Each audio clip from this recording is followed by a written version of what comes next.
Should you ditch your boss and start a business? If you already know how to produce a product or service people pay for, why not build a business around it?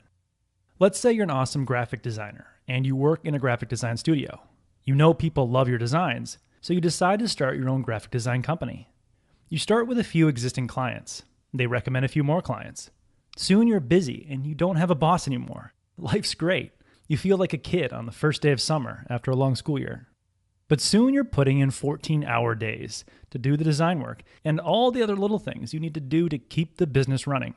After a few weeks of working these 14-hour days, you decide you need to hire an experienced administrative assistant to deal with all the administrative work you don't want to do. You also decide to hire an experienced marketer to do the marketing work you don't have time to do. You trust that these experienced people will know what they need to do because they've worked in similar positions in the past. Now you've got people doing the work you don't want to do, and you can focus on what you do best, producing beautiful graphic designs. But just when you think it's going well, your administrative assistant leaves, and what's worse, she's put all your financial data in a software program you're not familiar with. It's a complete disaster. And on top of that, the marketing person you hired isn't producing ads the way you want them. You decide to let him go and do the marketing yourself.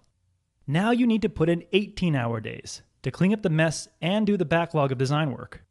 Your projects start to suffer, deadlines get missed, quality drops, and clients are getting pissed off. You thought when you started your business, you got rid of your boss. But now it feels like you have a boss again. And this boss doesn't give you a day off and barely gives you enough money to pay rent. How did you get yourself into this mess? You're in this mess because you built a business that relies on you. In the book, The E-Myth Revisited, author Michael Gerber says if your business depends on you, you don't own a business, you have a job.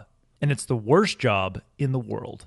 The top priority for a business owner is to create a business that produces a great product or service without them. In other words, an entrepreneur doesn't produce a product or service. An entrepreneur creates a system that produces a great product or service and removes themselves from the process. If you own a bakery, you don't want to bake the best cakes in town. You want to build a system and hire people to bake the best cakes in town. Your goal is to build a cake baking system that allows ordinary people to produce extraordinary results. So how do you build a business of systems and hire people to operate those systems without you? It all starts the moment you decide to start a business. You start by asking yourself, what size do I see this business naturally growing to in the next 5 years? And what roles do I need to fill inside that business? For each position on that org chart, you identify the result that position is responsible for and the standards to which they must deliver it. Then you and your business partners decide which of your names will go into those positions. Your name might be in 4 different positions at this point, but that's normal. Your goal is to start from the lowest level position and build systems to replace yourself in each position. If the lowest level of your company is widget maker and you put yourself in the widget maker position, you need to develop a reliable and repeatable system that anyone who fills a position can execute and successfully produce a result to the standards you've set. Only after you've built a reliable, repeatable system do you move yourself into a higher position, like the widget maker manager, and create a reliable system for that position. You replace yourself with a system by documenting everything you do to achieve the result that you want to the standards you've set. You document your process in an operations manual. An operations manual contains checklists, templates, and scripts. You test your system by following your operations manual exactly as you've written it. Once you've verified that your system produces the results that position's responsible for to the standards you've set, it's time to hire someone to execute your system. To hire someone to execute your system, put the following ad on Craigslist or LinkedIn. Looking for people who believe in our company's vision, who have an open mind and wants to learn new skills. No experience necessary. You see, if you hire someone with experience, they won't fully buy into your system because they'll have already developed the habits of someone else's system.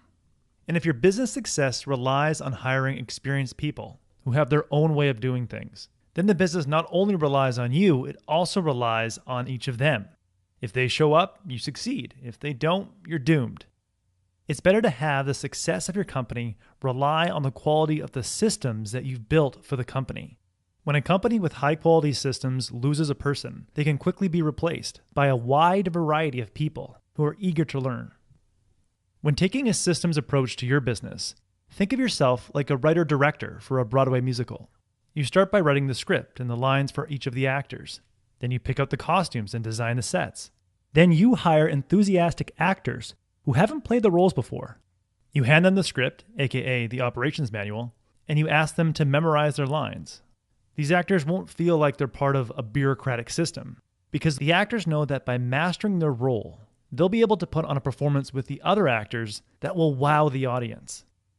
And once the actors master their roles, you foster an entrepreneurial spirit in your people.